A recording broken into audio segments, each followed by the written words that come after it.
The courtroom was deathly silent. The judge's gavel came down hard, delivering the verdict that shattered Michael Carter's life. Guilty. A decorated officer with 15 years on the force, Michael sat handcuffed, staring at the floor. Despite his repeated claims of innocence, the jury had ruled against him. The evidence, planted, he was certain, was enough to send him to prison. But the weight of the sentence wasn't what crushed him most.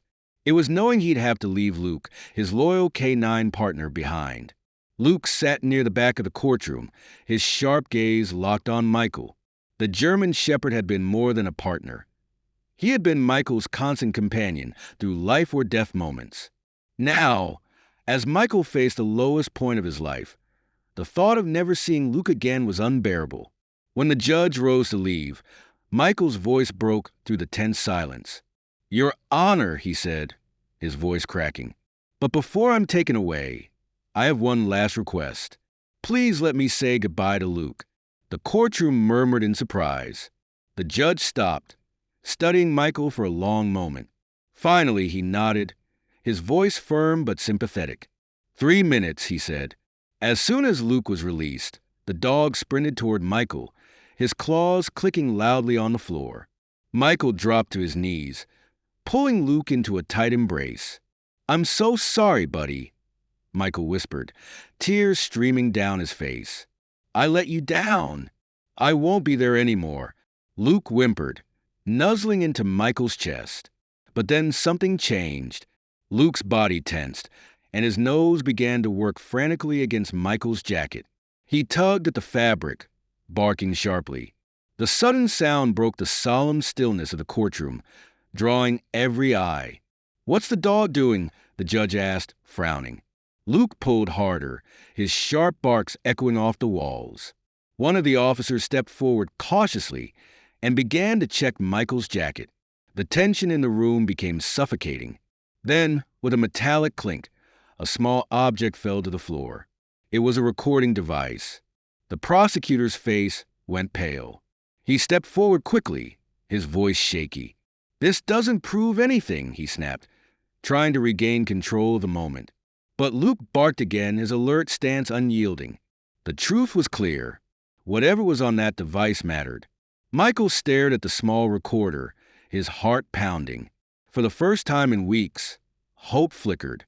Could this be the proof he'd been waiting for? "Did you feel the power of the bond between Michael and Luke?" The voiceover continued. "Imagine what's still to come in this gripping and emotional story. If you want to find out what's on that recorder and how it could change everything, hit the like button and subscribe to the channel. The next thrilling moment is just getting started." The courtroom was frozen in stunned silence. The small recording device lay in the center of the floor, its metallic casing glinting under the harsh fluorescent lights. Luke remained rigid beside Michael, his piercing barks cutting through the room as if demanding someone pay attention. Every set of eyes turned to the object, and the air became thick with tension. "Pick it up," the judge ordered, his voice low but firm. The officer closest to the device hesitated for a moment before bending down and scooping it into his hand. He held it up for all to see, confusion etched across his face. "What is this?" the judge asked sharply, directing his gaze toward the prosecutor, who was already beginning to sweat. The prosecutor cleared his throat, his face pale. "Your Honor, this is irrelevant. It's not part of the evidence submitted during the trial," he stammered. "Clearly, it's been tampered with." "Tampered with?" the judge interrupted, his eyebrows knitting together. In a courtroom during sentencing, his voice carried a razor-sharp edge. The prosecutor visibly flinched. "Officer, activate the device." The officer fumbled with the small recorder, his fingers trembling as he pressed the play button. A static-filled crackle filled the room, followed by muffled voices. Everyone leaned forward, straining to listen, and then the words hit like a bombshell. "Just plant the evidence," a gruff voice said clearly. "No one's going to question it. Carter's clean record makes him the perfect scapegoat. Get it done." Gasps erupted across the room. Michael's heart stopped, then began pounding furiously. He knew that voice. It belonged to someone he had trusted, his former supervisor, Captain Ray Harding. "That's enough," the prosecutor blurted, rushing toward the officer holding the recorder. But the judge slammed his gavel down. "Sit down," he barked, his tone so commanding that the prosecutor froze mid-step. Michael couldn't believe what he was hearing. The damning recording revealed everything. How the evidence had been planted, how he had been framed. Luke, still sitting calmly at Michael's side, let out a single low growl, as if echoing his partner's silent fury. The judge leaned back in his chair, his expression dark. "This trial is not over," he said firmly, addressing the room. "Bailiffs, escort the defendant back to holding. Officers, secure that device as new evidence. We're reopening this case." For the first time in weeks, Michael felt a spark of hope. As he was led away, Luke watched him go, his intelligent eyes filled with unshakable loyalty. Michael turned back for one last look at his partner, silently promising himself and Luke that he wouldn't let this injustice stand.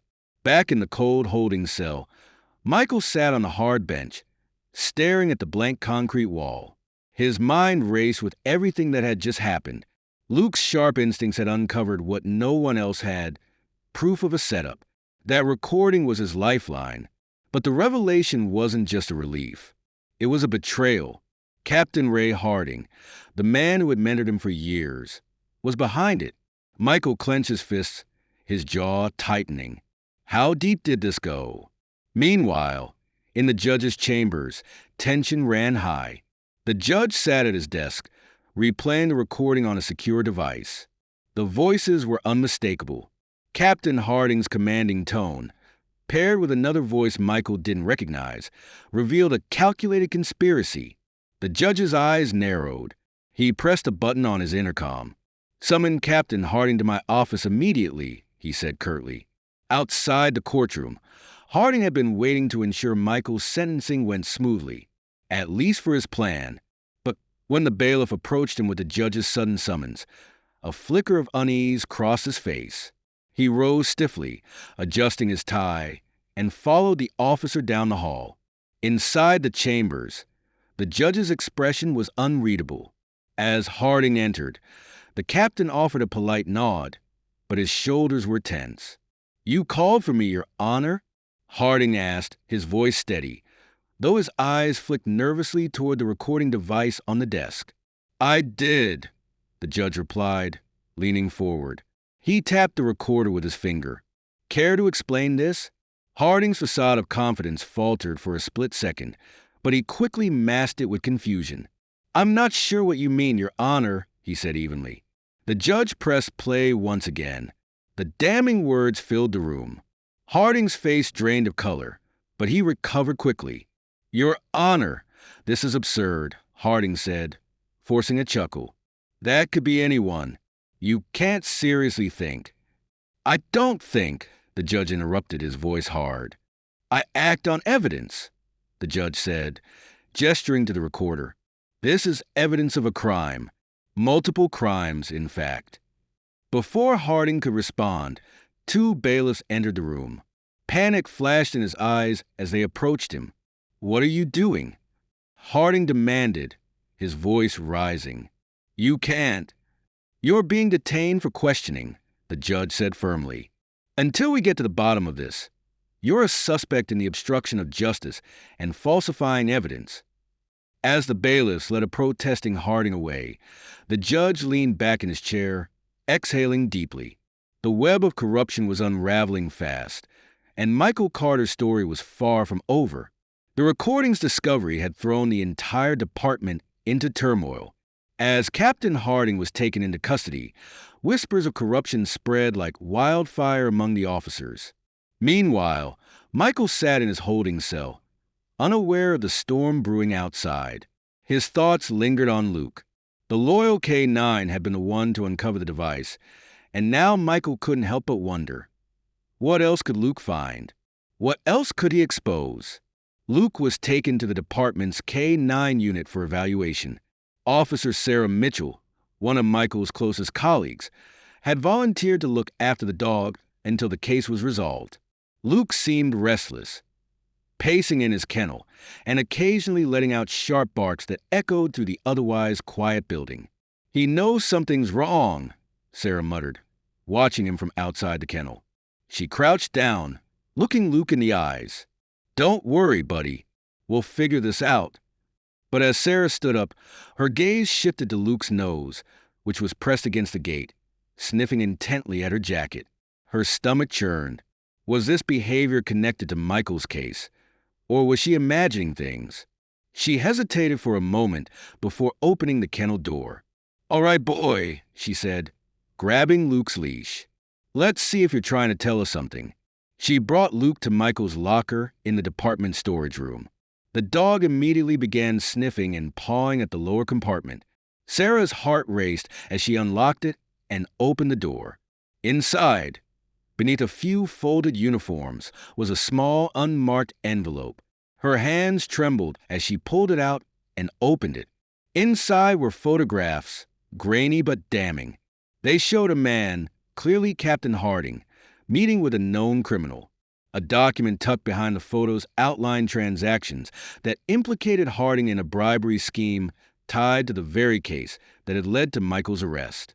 Sarah stared at the evidence, her chest tightening.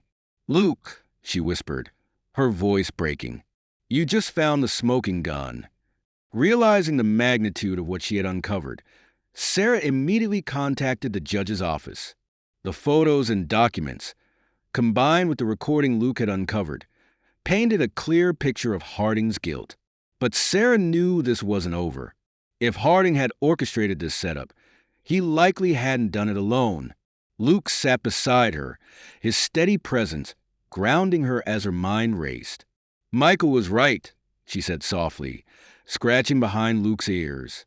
"You really are the best partner anyone could ask for." Sarah sat in the evidence room, the incriminating photos spread out on the desk before her. The weight of what she had uncovered pressed heavily on her chest. Captain Harding wasn't just a corrupt officer. He was part of something much larger. The documents Luke had helped uncover outlined connections to other high-ranking officials, payments that couldn't be explained, and a disturbing trail of manipulation that reached far beyond Michael's case. She glanced down at Luke, who sat alert beside her. His piercing eyes seemed to sense her unease. "This isn't just about Michael," she muttered, her voice barely audible. "This goes way deeper." Realizing the severity of the situation, Sarah called the judge directly. Within an hour, the evidence she'd uncovered was in his hands. The judge's face darkened as he reviewed the documents and photos. "This is bigger than I thought," he admitted, his voice heavy. "If these documents are accurate, Michael Carter isn't just innocent. He's a victim of a department-wide cover-up." The judge immediately ordered an emergency hearing. News of the case reopening sent shockwaves through the precinct. Officers whispered in hallways, tensions rising as suspicions grew. Several officers who had testified against Michael began to squirm, knowing their involvement might come under scrutiny. Back in his cell, Michael was called out unexpectedly. The sudden commotion in the jail's holding area made his pulse quicken. He was escorted to a secure room where Sarah was waiting with the judge. As soon as Michael saw the folder of evidence and Luke sitting proudly by Sarah's side, his heart swelled with a mixture of hope and disbelief. "This just came in," the judge said, sliding the documents toward Michael. "It proves Harding's corruption and, most importantly, that the evidence used to convict you was fabricated." Michael's hands trembled as he flipped through the papers, the photos, the records, and even notes detailing how Harding had manipulated the case against him. It was all there. His voice cracked as he asked, "Does this mean?" The judge nodded firmly. "It means you're going free. But this isn't over yet. There are more people involved, and we're going to need your help to expose them." Michael knelt down, pulling Luke into another embrace. "You saved me, boy," he whispered. "You saved me again."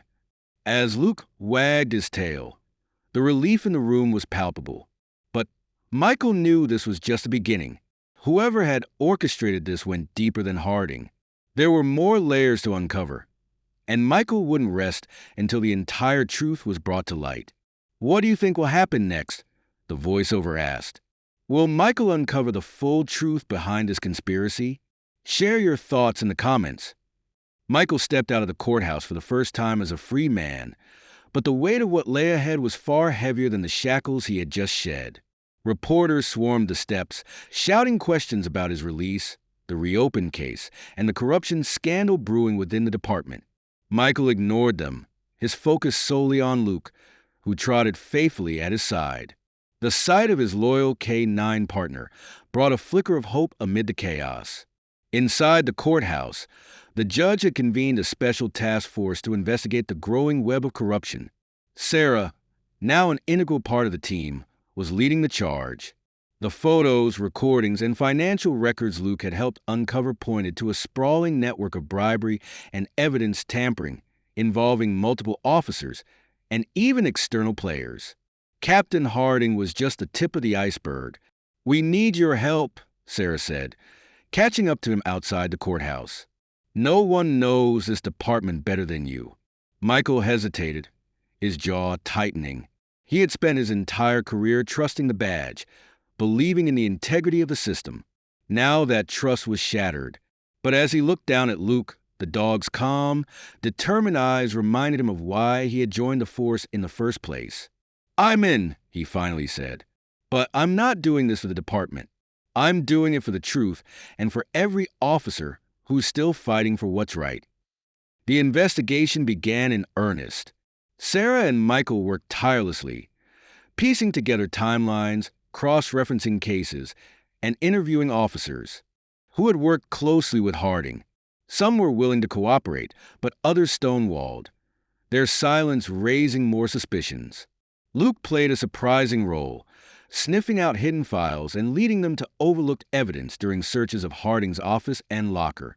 One night, while sifting through a pile of old case files, Sarah discovered a list of names, officers, local politicians, and known criminals, linked to suspicious payments and unsolved crimes. The deeper they dug, the more dangerous the trail became. It was clear that this wasn't just about Michael's case. It was about an entire network of people who had used their power to cover up crimes and destroy anyone who stood in their way. "Michael," Sarah said, her voice heavy with concern, "if we push this any further, we're going to make enemies. Dangerous ones." Michael looked up from the file he was studying. "We've already made them," he said. "But I'm not stopping, not until the whole truth comes out." Luke let out a soft bark, as if in agreement. Michael reached down to scratch the dog behind the ears, his resolve hardening. They weren't just fighting for justice anymore. They were fighting for everyone who had been silenced, betrayed, or framed. The task force was working around the clock. Boxes of evidence filled every available desk in the small conference room that had become the investigation headquarters. Michael, now officially cleared of all charges, had thrown himself into the work.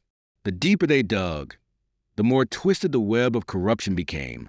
Bank statements, falsified police reports, and intercepted communications all pointed to a massive conspiracy that extended far beyond Captain Harding.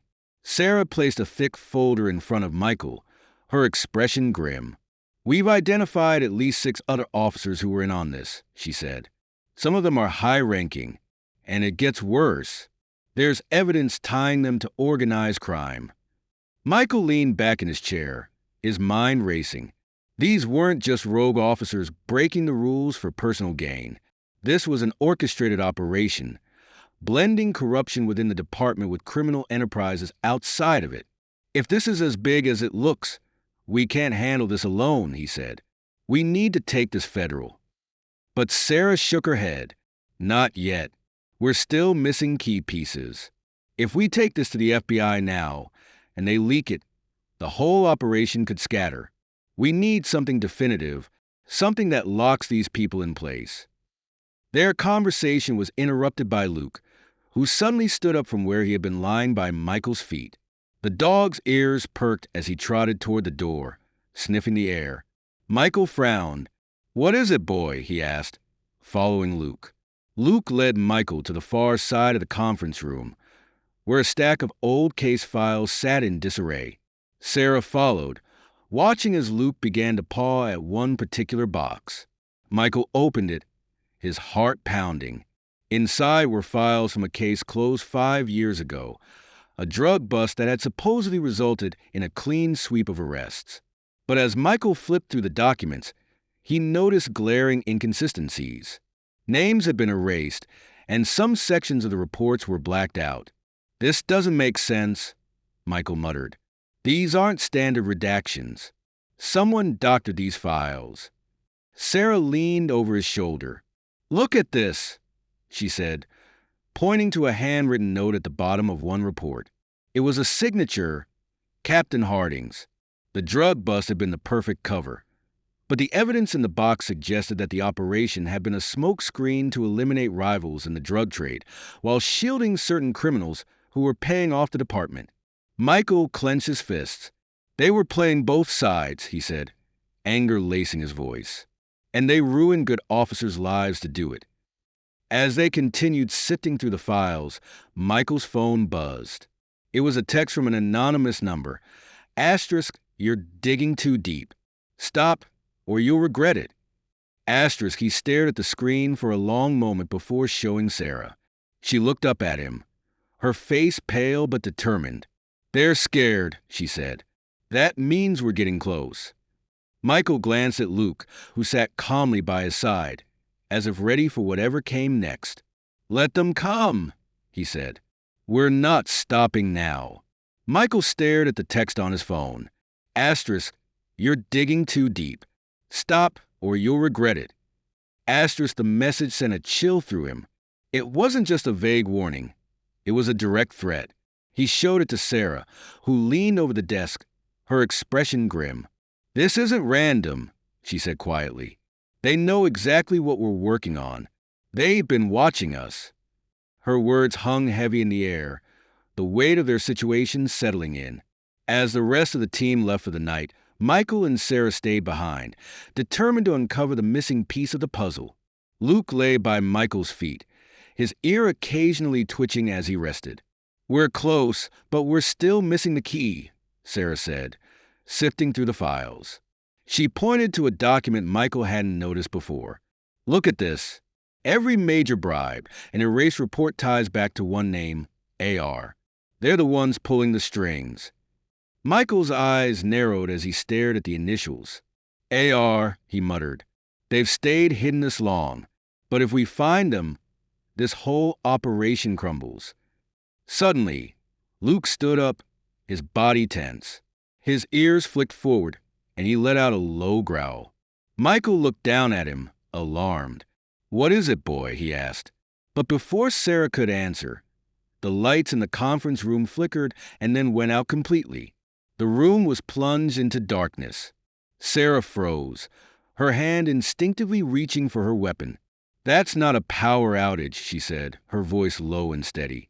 The sound of breaking glass shattered the silence, followed by the unmistakable thud of footsteps outside the door. Michael's heart raced as adrenaline surged through his veins. He motioned for Sarah to take cover. "We're not alone," he whispered. Luke crouched low, his growl deepening, his sharp eyes fixed on the doorway. Whoever had sent the text wasn't bluffing. They had come to stop the investigation. The footsteps grew louder, inching closer. Michael gripped his weapon tightly, his mind racing through the possibilities. "Stay close, Luke," he whispered. Sarah locked eyes with him, her expression resolute. "Whatever happens," she said, "we don't let them win." As the door creaked open, Luke leapt forward, his instincts sharp and ready. Michael steadied his aim, prepared for whatever was about to come through that door. They were under attack, and the fight to expose the truth had just turned deadly. The door burst open, and chaos erupted in an instant. A shadowed figure stepped into the room, their weapon drawn. Before they could react, Luke lunged with incredible speed, clamping his jaws onto the intruder's arm. The man let out a guttural scream, dropping his weapon as he tried to shake the dog off. Michael didn't hesitate. He swept the gun away with his foot and trained his own weapon on the second figure, now rushing through the doorway. "Don't move," Michael shouted, his voice cutting through the chaos. The second intruder froze, their hands raised. But the tension in their stance told Michael they were waiting for an opportunity to strike. Behind him, Sarah had taken cover and was calling for backup on her radio. Her voice steady but urgent. Luke held firm on the first man, growling low as the intruder struggled. "Call him off!" the man yelled in panic. Michael stepped forward, his gun steady. "Call them off first," he shot back, motioning toward the others outside. He could hear more footsteps echoing in the hall, heavy and deliberate. Whoever these people were, they hadn't come to negotiate. The man didn't respond, but before Michael could press further, another deafening sound filled the air. Tear gas canisters being thrown into the room. Thick, acrid smoke began to fill the space, stinging their eyes and throats. "We're out of time," Sarah yelled, grabbing the files they'd been working on. "We need to move." Michael whistled sharply, and Luke immediately released his grip on the man's arm, retreating back to Michael's side. The team moved quickly, ducking low to avoid the gas as they pushed toward the emergency exit at the back of the room. Gunfire erupted behind them, bullets pinging off walls and furniture. Michael could feel his pulse pounding in his ears as he covered Sarah and Luke, firing back to slow their pursuers. Bursting through the exit, they found themselves in the dark alley behind the building. Sarah clutched the files to her chest, gasping for air. "We can't go back to the precinct," she said between breaths. "They've compromised everything. They'll be waiting for us." Michael nodded, his mind racing. Whoever AR was, they were playing for keeps. But as he looked down at Luke, who stood at his side, panting but unshaken, Michael felt a surge of resolve. "Then we finish this on our terms," he said. "We're not running anymore." The safe house was eerily quiet. Michael, Sarah, and Luke had retreated there after narrowly escaping the attack at the precinct. The small cabin, hidden deep in the woods, was their last refuge. Spread across the wooden table in front of them were the files Sarah had managed to save. They contained everything they needed to expose the network. Transaction records, names, and ties to AR, the shadowy figure who had orchestrated everything. Sarah flipped through the files, her fingers trembling slightly. "This is it," she said. "If we can get this to the press or federal investigators, they won't be able to cover it up. The entire operation will crumble." Michael nodded but kept his eyes fixed on the window, scanning the tree line. He knew it wasn't over. Whoever had attacked them wouldn't stop until they were silenced. Suddenly, Luke's ears perked and he let out a low growl. His body tensed. Michael froze, his hand instinctively reaching for his weapon. "They found us," he whispered. Sarah looked up, her face pale but determined. "How?" "We've been careful." Michael shook his head. "It doesn't matter. They're here." The first shot shattered the stillness, breaking through the cabin's window. Glass sprayed across the room as Michael shoved Sarah behind the table for cover. Luke barked furiously, standing his ground at Michael's side. More shots came from the attackers, closing in. Michael took a deep breath, adrenaline flooding his veins. "Stay down," he told Sarah. "Luke and I will hold them off." He and Luke moved in perfect sync as the attackers breached the front door. Michael fired, taking out one of the intruders. Luke lunged at another, his powerful jaws bringing the man to the ground, but the attackers kept coming. Sarah crawled toward the files, grabbing the most important documents and stuffing them into a bag. "Michael," she shouted over the gunfire, "we need to get these out of here now." Michael nodded, his face grim. "Go. Luke and I will cover you." Sarah hesitated for a split second before slipping out the back door, disappearing into the darkness with the evidence in hand. Michael and Luke held their ground, pushing back the attackers with every ounce of strength they had. Just as the last intruder fell, sirens echoed in the distance. Backup had finally arrived. Days later, the story broke nationwide. Sarah had delivered the files to a trusted journalist, and the resulting expose brought the entire network crashing down. Arrests were made at every level, from corrupt officers to AR himself. revealed to be a powerful local politician who had been using the police department as his personal enforcers. Michael was hailed as a hero, though he brushed off the attention. Standing on the porch of his home, he watched Luke play in the yard. The loyal dog had saved him more times than he could count, and their bond had grown unbreakable. "We did it, boy," Michael said softly, kneeling to scratch behind Luke's ears. "It's over." Luke wagged his tail, leaning into Michael's touch. His sharp eyes were calm for the first time in weeks. For Michael, it wasn't just the end of a battle. It was the start of something new. He'd fought for justice, not just for himself, but for the people who had been silenced and betrayed. And as he watched Luke chase after a ball in the golden light of the setting sun, he knew they'd earned this moment of peace. What an incredible story, right? If it touched your heart, send a super sticker. Click the icon below the video. Pick your favorite sticker, set the amount, and confirm. Your support helps us bring more emotional stories. Thank you for being with us.